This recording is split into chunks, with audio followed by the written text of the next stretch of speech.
Hello everyone, wanted to bring you an update on this evening's severe weather threat, which is really starting to pick up for the central and eastern part of the state, but it's already been quite stormy in western Nebraska. Look at all the storm reports that we've received so far. Hail has been most common, reports of half-inch size hail, quarter-size hail, even up to ping-pong ball size hail in a couple of spots.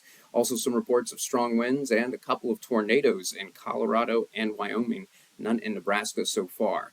This area of storms is pushing to the south and east, and that's why more have now been included in a severe thunderstorm watch, which is in effect until 1 a.m. tonight. So new additions to the severe thunderstorm watch, which has been in effect in western Nebraska, Kearney, Grand Island, York, Lincoln, Omaha, Beatrice, are all included in that watch. And what this is highlighting is that heavy rain and lightning are looking likely, but also the chance for damaging wind and hail continues, and small chance for tornadoes as well. So let's show you the latest timing. And I do have to say we are already seeing some isolated showers and storms popping up ahead of the main area of storms. So I do want to mention that you might see some rain a little bit earlier than what this model is indicating.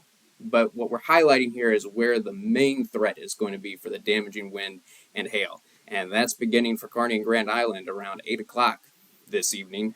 And this activity is going to continue to work to the south and east. So let's just go in hour increments here. 9 o'clock, things are going to be probably starting to quiet down around Grand Island, Kearney, but picking up for places like York, Columbus. Jump ahead to 10 o'clock. This is when the main area storms will likely be rolling into the Lincoln area. By 11 o'clock, we're talking about Omaha and Beatrice. By midnight, starting to push into the far southeastern corner of the state, quieting down in a lot of locations, and by 1 a.m., the strong storms are all out of here. The severe threat is over.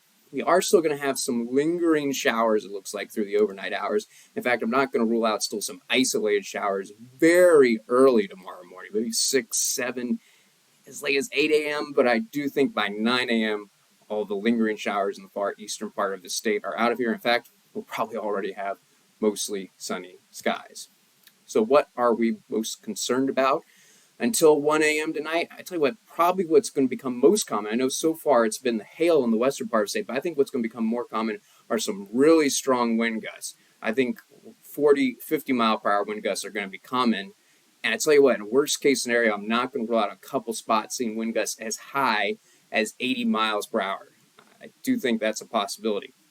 Still the potential for hail, though. Now, as we get later in the night, the hail is probably going to get smaller and smaller, but especially for the next couple hours, still the potential for some golf ball size hail in a couple spots. And though the chance is low, we still can't rule out a quick EF0 or EF1 tornado spinning up as well. Also, the threat low for flooding.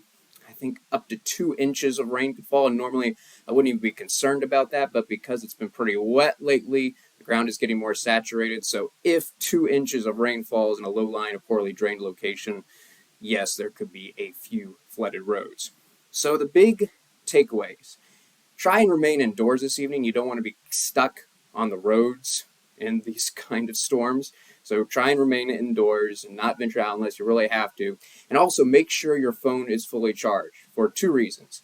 That way you can make sure that you're notified if any warnings are issued, and also you'll be prepared if the power goes out.